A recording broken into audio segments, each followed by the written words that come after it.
Hey everybody, this is Brian welcoming you back to another Dinner and a Show episode, and I'm here to tell you about DC's comeback.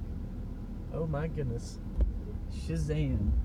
And I wish I turned into a superhero, but I have not. So anyway, Shazam. He used to be called Captain Marvel back in the day, but of course that that can't happen anymore because Marvel Studios and Marvel Comics, they kind of own the name. So yeah, they changed it. But anyway, Shazam, that's the name of the superhero. There's a wizard who's trying to protect the realms and or the universe from like the 7 deadly sins and other bunch of stuff. And he's the guy that, oh my god, I always forget his name, but you've seen him before, the wizard. He was in Guardians of the Galaxy, and he was in Tarzan, and the new Tarzan movie, and several other movies. Anyway, he's getting old, and his power's getting weak, and so he has to go find a replacement for him. A person that is pure of heart, and a good person. Well, back in the 70s, sorry. Story point, it'll be at the very beginning of the movie, but I won't, spoil it. Anyway, so yeah, there's a guy named Billy Batson. He, I forget the kid's name. He's a foster kid. He's trying to find his mom. And he's running from foster home just to find, his biological mom. And so he ends up into this, pretty cool family, and all of their kids are foster kids. And, Freddie, he's the kind of the disabled foster kid that befriends Billy the most. Big superhero nerd. I forget that kid's name too. I'm sorry. I think his name's like Asher.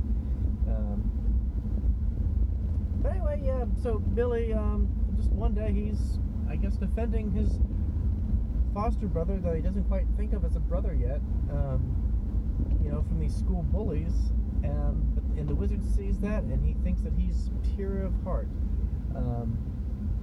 and so he grants him his powers. All he has to do is say Shazam, and he turns into Zachary Levi, which is hilarious. And of course, there's Dr. Servano. He's the bad guy in the movie. He's trying to get those wizard powers, but instead he gets the 7 deadly sin powers. And yeah, it's very interesting how it goes about, and if Billy can be the hero that the wizard believes he is. So anyway, hopefully you got that story. It was great. A lot of fun. It definitely kind of feels like an 80s movie with definitely some modern, with a little modern twist to it. Everyone says it's like Big, but a superhero movie. Yeah, they're kind of right. They even have a little winks towards Big. I mean, they're in a toy store one time, and they're stepping on a piano floor, exactly like Tom Hanks did in Big with the toy store owner. So that was really funny. You also have the climax of the film being at the fair, basically the fair. Yeah, it's cool. And the movie takes place around Christmas time, and I really enjoyed that. You don't see a lot of superhero movies that take place around Christmas time. I don't even remember a single superhero movie that takes place around Christmas time. Maybe there is one, and I don't know about it, but it's really cool. Of course, they have like those Christmas specials on TV, but those are like the cartoons and stuff, and TV like CW and stuff. That kind of stuff. That doesn't count. Anyway, it's really cool. I kind of like that. It kind of gave a nice feel, and since it's a family, it's a movie based on family and like the family that you choose. Since Billy, his family basically, he didn't know what happened to his family. So, a good theme in the theme in the movie is family, and whether he or not he'll accept the family that he's been given, and so it's really cool seeing that. Big shout out to foster kids, getting a superhero movie. I thought it was pretty cool, and a really good one at that. I rank it, right next to. Actually, I might like it a little better than Wonder Woman. Maybe. I really liked Wonder Woman. So they're probably right now like neck and neck. But Shazam is definitely more on the comedic side. But there are some dark elements. I think the guy used to be that directed this movie. I think he used to be a horror movie director, and apparently Warner Brothers likes doing that because James Wong, he directed Aquaman, and that turned out pretty cool. You can definitely see some horror elements in there. Quite a few jump scares, and the 7 Deadly Sins look super ugly and mean and scary. But it's definitely lighthearted. But there are some dark moments in there, and I think kids like. I always say that. Well, I don't always say it. I think kids like being scared. I was definitely invested in the story, even though I would always run away from scary scenes, but I always come back to see what happened. I was still intrigued by it, but it was but there was that infamous scene that a lot of critics have talked about in the corporate office. That definitely took things pretty dark, I'd say. But right after that, you have Billy and Freddy kind of just messing around with the powers. So anyway, it was real cool. I really liked all the kids, all the foster kids. I think there were some of them that didn't get a lot of attention. There was a little girl, the youngest. She's like the sister, of course, Freddy, and then you have.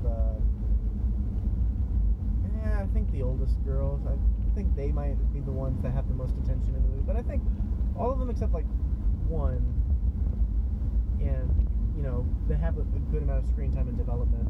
The one that doesn't, he just doesn't say a whole lot, so didn't really get a chance per se. But the moments he had were cool.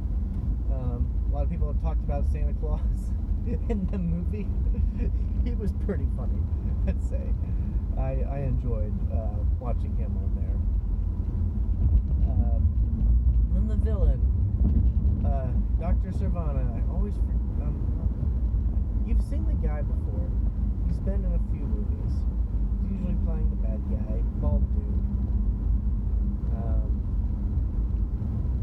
Yeah, I'll have to look him up. Not bad. I just got out of the movie theater.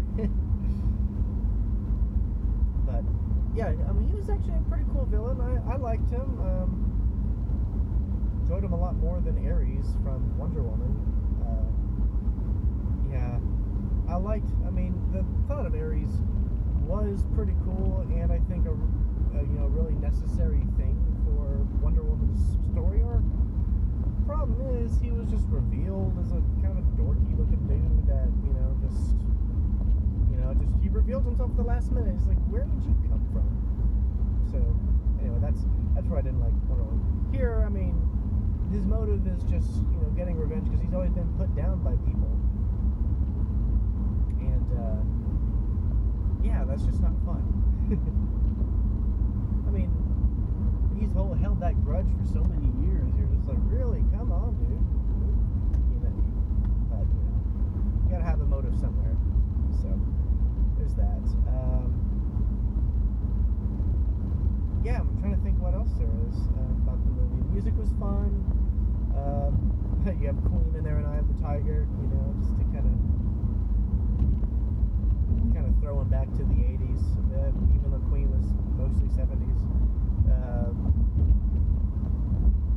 The chemistry between Freddy and Shazam, not the wizard, but the superhero. So Zachary Levi and Freddy. Zachary Levi, he says this in interviews, but he's a giant kid at heart. So, he was just acting himself, and he was having the time of his life, I could tell. And so was Freddy. So they had really good good chemistry together. I always enjoyed it when they were on screen. The younger Billy character, he was all right. You know, he was all right, but he wasn't as strong as his castmates. Yeah, and then they kept the design of Shazam's costume pretty much the same as in the comics.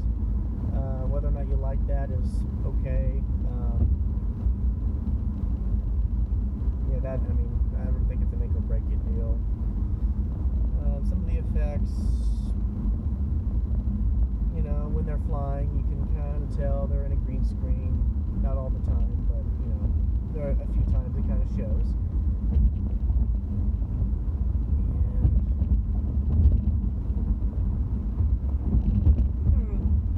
A lot of the costumes. So, like the actual wizard, he is, his costume, I guess, isn't so bad. Just the big giant lightning bolt on his chest. I know that's the symbol for not for Shazam, but just on the wizard, it just looks weird. Just like how are you going to, I guess that's what you had to do. For what they had, it was fine. Whatever. Man, this movie was just so fun. I really liked it. I liked the message of family and just, Billy trying to, find his family. And I just think everything wrapped up really nice, and I really liked the third act. It was cool. Again, a lot of fun, great action.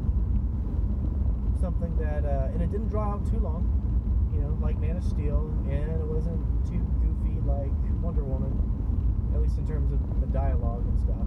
It actually made fun of that. That was really funny. Where the bad guy just talks from a distance, and it's like, I can't hear you, you're far away. So, that was cool. So anyway, yeah, this movie was good, it's fun, and I really hope it does well, because this is probably the best DC the DCEU has made so far, and I think they finally found their groove, and so I hope other people realize it, because this movie's awesome. Secret Handshake, go watch it, it's awesome. So with that being said, my name's Brian, and I will see you at the movies.